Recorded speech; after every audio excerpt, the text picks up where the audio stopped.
भक्तों, ओम नमः शिवाय, श्री शिवाय नमस्तुभ्यम, जय श्री महाकाल। जी हाँ भक्तों, क्या आपके भी घर में कोई ऐसा व्यक्ति है जो बहुत ज़्यादा नशा करता है?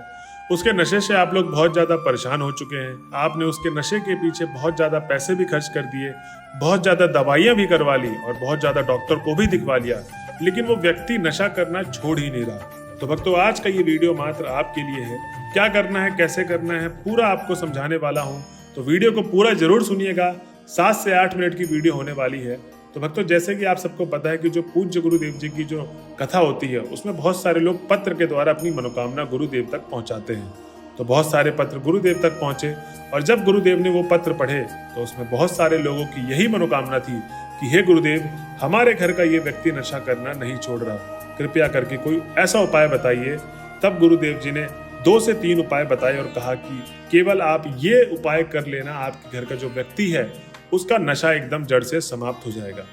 तब लोगों ने भक्तों वो उपाय किया और 1 महीने के बाद गुरुदेव जी की कथा में वो वापस से आते हैं और इस बार फिर से पत्र लिखते हैं, लेकिन इस बार पत्र धन्यवाद के रूप में था कि गुरुदेव, आपके द्वारा बताया गया उपाय हमने कर लिया है और हमारे घर के व्यक्ति ने पूरा नशा जड़ से खत्म कर दिया है। आपका कोटि कोटि धन्यवाद। तो भक्तों, अगर आपको भी जानना है कि वो कौन सा उपाय है जिसको करने मात्र से लोगों का नशा मात्र 1 महीने में समाप्त हो जाता है, तो आज की ये वीडियो मात्र आपके लिए है। तो चलिए चलते हैं उपाय की ओर। लेकिन उससे पहले जो भी हमारे चैनल में आज पहली बार आए हैं और जो आवाज मेरी पहली बार सुन रहे हैं, तो चैनल को कर ले सब्सक्राइब और बेल नोटिफिकेशन को ऑन कर ले, जिससे गुरुदेव जी की आने वाली अपकमिंग वीडियोस आपको मिलती रहे। तो भक्तों, सबसे पहले उपाय में भक्तों गुरुदेव जी बताते हैं इस उपाय को करना कब है, पहले ये वो जान ले और इस उपाय को करेगा कौन ये जान ले। और भक्तों, मेरी आपसे एक और गुजारिश है कि जो भी आप इस उपाय में आज सुनेंगे उसको कृपया करके कहीं पर कॉपी में लिख लें और जब भी आप उपाय करने जाएं तो उस उपाय को देख लें जो मैंने आपको बताया था। आपको सारी की सारी चीजें स्मरण हो जाएंगी और आप कोई भी उपाय गलत तरीके से नहीं करेंगे, जिस कारणवश आपकी जो मनोकामना है वो पूर्ण ही हो। और क्योंकि बहुत सारे लोग गलत उपाय करके आते हैं, उनकी मनोकामना पूर्ण नहीं हो पाती, इसलिए मैं आपको बता रहा हूँ कि जो वो गलती करते हैं वो आप ना करें। अब आपको करना क्या है, इसमें सबसे पहले तो चाहिए 1 लोटा जल। तो पीतल के लोटे में आप 1 लोटा जल भर लें और 1 लोटा जो जल होगा वो घर से भरा हुआ होना चाहिए। इस चीज का आपको विशेष ध्यान देना है। ये उपाय होगा कब? ये उपाय किसी भी आप सोमवार के दिन कर ले। भक्तों, गुरुदेव जी कहते हैं कि सोमवार के दिन आप किसी भी समय, जो ब्रह्म मुहूर्त का समय होता है और 6 बजे तक और शाम को 6 से 8 के बीच में आप कभी भी इस उपाय को कर सकते हैं। अब भक्तों, इसमें 1 लोटा जल और उसके बाद आपको चाहिए 3 काली तिल। मात्र 3 काली तिल चाहिए, 3 चुटकी तिल नहीं चाहिए, 3 काली तिल चाहिए। और उसके बाद आपको सीधा चले जाना है महादेव के मंदिर में। अब जब आप महादेव के मंदिर में पहुंच गए तो आपको संभ्रेश्वर महादेव का नाम का स्मरण करना है। किनका? संभ्रेश्वर महादेव के नाम का स्मरण करना है। शिवलिंग के सामने 7 से 10 मिनट भगवान भोले बाबा की आराधना करनी है। जब 7 से 10 मिनट भगवान भोले बाबा की आराधना आप कर लें, तब आपको मनोकामना का उपाय शुरू करना है। अब सबसे पहले तो आपको करना यह है कि जो 3 काली तिल लेकर गए थे वो आपको शिवलिंग के सबसे ऊपर वाले भाग पे अर्पित कर देना है। जी हाँ भक्तों, गुरुदेव जी कहते हैं कि जो 3 काली तिल है वो आपको शिवलिंग के सबसे ऊपर वाले भाग पे अर्पित करना है।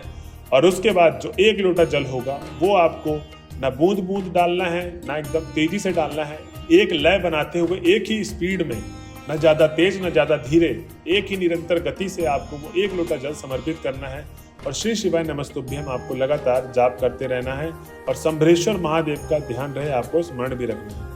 अब भक्तों, ये उपाय करेगा कौन? इस उपाय को वही व्यक्ति करेगा जो नशा करता है। जी हाँ भक्तों, गुरुदेव जी कहते हैं कि अगर वो व्यक्ति आनाकानी करता है तो उनकी पत्नियां या उनकी माताएं इस उपाय को कर सकती हैं। कौन? या तो उनकी पत्नी या उनकी माताएं इस उपाय को कर सकती हैं अगर वो व्यक्ति आनाकानी कर रहा है उपाय करने में।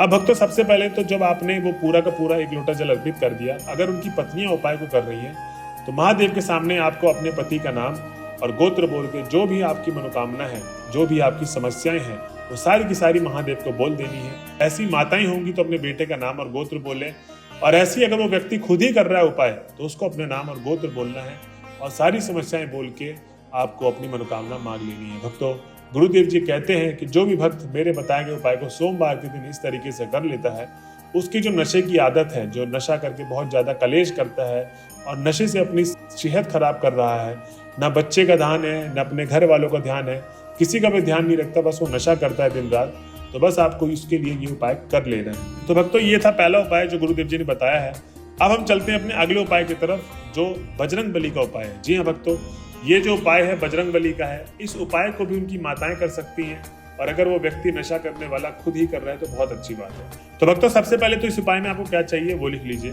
आपको चाहिए 21 नीम की डंडी। अब जो 21 नीम की डंडी लेंगे वो ज्यादा बड़ी डंडी ना ले, छोटी डंडी ले ले। उसके बाद आपको चाहिए 21 काली मिर्च और 21 लौंग। ठीक, ये तीनों सामग्री आपको ले लेनी है। उसके बाद आपको क्या करना है कि एक लाल कपड़ा लेना है। लाल कपड़े में इन तीनों चीजों को डाल के उसकी पोटली बना लेनी है। क्या बना ली है? पोटली।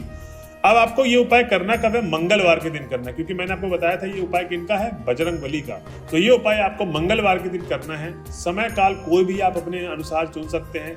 सुबह सुबह आप ये लेके सीधा चले जाए बजरंग बली के मंदिर पे। अब जब आप बजरंग बली के मंदिर में पहुंच गए तो अब आपको हनुमान जी की 7 से 10 मिनट आराधना करनी है। बजरंग बली के नाम का जाप करना है, उनके मंत्रों का उच्चारण करना है, और उसके बाद ही आपको उपाय को शुरू करना है। क्योंकि इसलिए मैं कह रहा हूँ क्योंकि ज्यादातर भक्त जाते ही उपाय को शुरू कर देते हैं, और वो बहुत गलत तरीका होता है। क्योंकि आप लोग किस मन से गए हैं, आपके मन कितना शांत है, कितना अशांत है, कुछ भी नहीं पता, और बस आपने उपाय में मनोकामना मांगना शुरू कर दिया, उपाय कर दिया। ये गलत तरीका है। आप 7 से 10 मिनट आराधना करें, अपने मन को शांत करें, लीन करें भगवान के चरणों में। उसके बाद जब आपका मन एकदम शांत, एकदम लीन हो जाएगा, तो जो सच्चे मन से आप प्रार्थना मांगेंगे वो आपकी भगवान बजरंग बली जरूर सुनेंगे। और किसी भी भगवान का आप उपाय कर रहे हैं, जिस उपाय में उन भगवानों के बारे में बताया गया है, उन्हीं का आप नाम और लेके स्मरण करें, आपका मन जरूर शांत हो जाएगा। ठीक, तो भक्तों, गुरुदेव जी बोलते हैं जब आप बजरंग बली का 7 से 10 मिनट आराधना कर लिए, अब आपको उनके प्रतिमा के पास, जहां पर उनकी मूर्ति, वहां पर आपको जाना है। और उसमें आपको करना यह है कि वो जो लाल पोटली में उनके चरणों में स्पर्श करवाना है और कहना है, हे बजरंग बली, हे हनुमान भगवान, आज मैं आपके समक्ष आई हूँ अपने पति के नशे मुक्ति से छुटकारा पाने के लिए। बजरंग बली, मेरी बस आपसे यही मनोकामना है कि जो मैं आज ये 3 सामग्रियां लाई हूँ, इसको आप मुझे औषधि के रूप में प्रदान करें। जी हाँ भक्तों, गुरुदेव जी ने जो 21 नीम की डंडी और 21 काली मिर्च और 21 लौंग बोली थी, वो औषधि के रूप में आपको मांग लेनी है बजरंग बली से। अब आपने मांग लिया, अब आपको अपनी मनोकामना बोल के वापस आ जाना है कि बजरंग बली, मेरी बस मनोकामना यही है कि जो आपसे औषधि के रूप में ये सामग्री लेके जा रही हूँ, जब वो इसका सेवन करेगा, खाएगा, तो उसका जो नशा है वो खत्म कर दें आप। आपने औषधि के रूप में मांग के मनोकामना मांग ली है। अब आपको सीधे चले आना है घर पे। अब जब आप घर पहुंच गए तो आपको करना ये है कि जो 21 नीम की डंडी, 21 काली मिर्च और 21 लौंग लेकर गए थे, एक पतीला ले और जल भर ले। और जल भर ले कितना? आधे से ज्यादा भरा हुआ होना चाहिए। ठीक, अब वो 21 नीम की डंडी, 21 काली मिर्च और 21 लौंग उसी पतीले में डाल दें जिसमें जल भरा हुआ है। अब उसको अच्छे से उबाल ले। जब 1 गिलास के आसपास उसमें काढ़ा बचेगा, तब आपको करना क्या है, उस व्यक्ति को जो बहुत ज्यादा नशा करता है उसको पीने के लिए देना है। जी हाँ भक्तों, गुरुदेव जी कहते हैं कि जो भी व्यक्ति बहुत ज्यादा नशा करता है, उसको बजरंग बली के दिए हुए औषधि आप अगर पिलाते हैं और 1 से 2 बार ही आप इस उपाय को करते हैं, तो आपके घर का जो व्यक्ति है वो नशा करना जड़ से छोड़ देगा। उसको नशे से उल्टी तक आने लग जाएगी, और बजरंग बली आपके ऊपर आशीर्वाद बनाए रहेंगे, आपके पति के ऊपर आशीर्वाद बनाए रहेंगे, आपके बेटे के ऊपर आशीर्वाद बनाए रहेंगे, जिससे वो कभी दोबारा नशा ना करें। तो भक्तों, ये था दूसरा उपाय जो गुरुदेव जी बताते हैं, और कहते हैं कि जो भी भक्त मेरे बताए गए उपाय को इस तरीके से कर लेता है, उसकी जो भी मनोकामना है वो भगवान बजरंग बली आपकी अवश्य पूर्ण करेंगे। तो भक्तों, आज की वीडियो इतनी थी। अगर वीडियो के आप लास्ट तक पहुंच गए हैं तो श्री शिवाय नमस्तुभ्यम लिखना ना भूलें। मिलते हैं अगले वीडियो में, जब तक के लिए बने रहे हमारे चैनल में। हर हर महादेव।